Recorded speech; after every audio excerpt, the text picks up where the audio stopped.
Sobre o Trump, ainda sobre o Trump, o que vem pela frente, mais ou menos o que o Silvio trouxe, do até logo, né? Ele meio que modificou o Partido Republicano, o Partido Democrata, como o Rodrigo Constantino falou também, é um partido que caminhou muito para a esquerda, e muita gente fala que o Trump pode vir com um novo partido, criar um novo partido, e é um problema que a gente enfrenta aqui no Brasil também, o partido do presidente Bolsonaro, o PSL, ele saiu do partido, o PSL está dividido, né? Ainda tem alguns parlamentares que apoiam o presidente, outros não. Que caminhos você enxerga tanto para o Trump, talvez com a criação de um novo partido, e para o presidente Bolsonaro, na questão partidária? Perfeito, Lacombe. Rapidamente só, mais essa coisa do terrorismo doméstico é sempre um assunto muito bom da gente discutir. Você veja que em 2013 nós tivemos invasões do Itamaraty, nós tivemos pessoas invadindo o nosso Congresso e quando foram ali, apreenderam algumas pessoas, você viu que entre os manifestantes você tinha pessoas ligadas à Marina Silva, não como aquelas pessoas eram ligadas ao Trump, meros apoiadores, mas assessores, por exemplo. Então, eu gostaria de deixar aqui no ar a pergunta, se isso de fato é terrorismo doméstico, será que nós deveríamos condenar a Marina Silva por terrorismo doméstico? Será que nós deveríamos condenar as pessoas ligadas de alguma forma, seja por assessores, que participaram daqueles atos como terroristas domésticos? Enfim, deixa essa pergunta no ar. Agora, sobre o Trump, eu acredito que a estratégia que ele deve adotar não deve ser de um novo partido. Eu acredito que talvez a energia criativa dele vai ser depositada talvez em um veículo de mídia novo. Isso eu vejo sim ele fazendo, eu acho que é uma estratégia que ele deve seguir e deve focar muito nas primárias republicanas. O Partido Republicano tem espaço para isso. Eu vejo agora, inclusive nos últimos dias, a aproximação do Trump ao Steve Bannon. E o Steve Bannon sempre preconizou essa ideia. Bom, nós precisamos de candidatos conservadores, com uma pegada mais nacionalista ou populista no sentido americano, desafiando o establishment republicano. E eu não tenho a menor dúvida de que é isso que ele vai fazer. Como eu disse, nas midterm elections, daqui a 2 anos, isso vai ser essencial e vai nos oferecer ali, digamos, uma amostra do que virá em 2024. E o presidente Bolsonaro?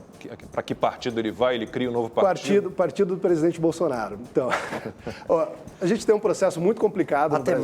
Até março. Nós temos um processo muito complicado no Brasil. Eu confesso, o presidente Bolsonaro sabe disso, sempre foi uma pessoa muito cética em relação à aliança, em que pese ter escrito o programa do partido.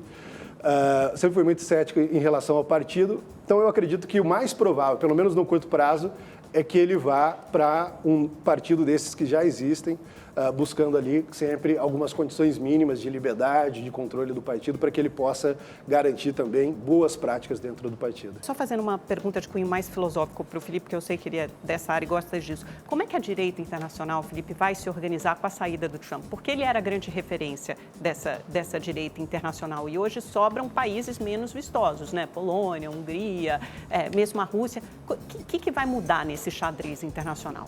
Olha, falar em organização da direita internacional já é um problema em si, porque a direita internacional nunca foi muito organizada. A gente assistiu isso acontecendo um pouco agora, justamente após a eleição do Trump, com o surgimento de novos atores políticos na Europa, sobretudo.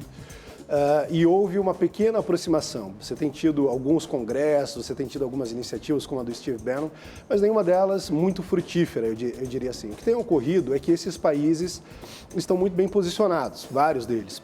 Você pega, por exemplo, o Brasil, que talvez seja o país agora de maior peso político, econômico, diplomático a ser liderado por um grande líder conservador, nacionalista e que diz isso abertamente. Você não corre o risco de isolamento, por exemplo, do Brasil se tornar um páreo? Não, eu acredito que não. Você veja que o Brasil, sobretudo nesse período, tem agido como uma nação muito madura.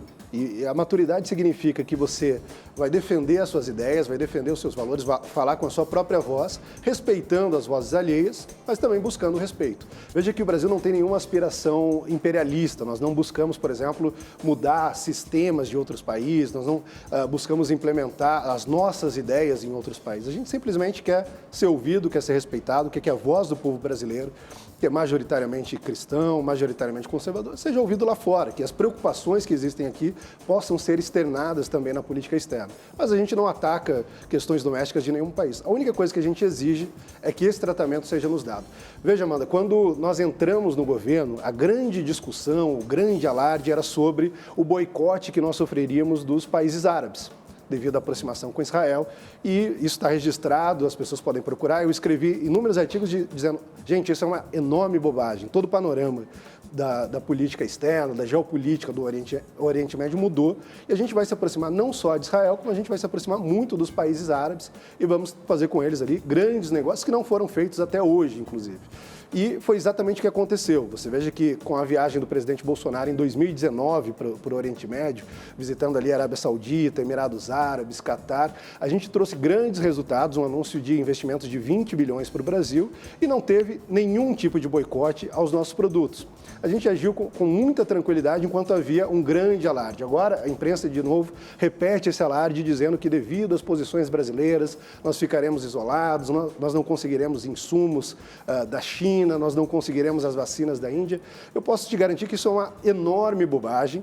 Eu diria que todo mundo que apostou contra a política externa no passado se deu mal, errou, os resultados estão aí e isso vai ser visto de novo agora. Eu acho que, para mim, como alguém que está ali no centro do poder decisório, junto com o ministro Ernesto, junto com o presidente Bolsonaro, é até um momento mais empolgante, porque agora com o Biden nós vamos poder mostrar que os resultados que a gente obtém não dependem de uma amizade, de um alinhamento político-ideológico, mas sim do trabalho enorme que a gente tem feito para conquistar esse respeito que eu disse que o Brasil dá aos outros países e também deseja.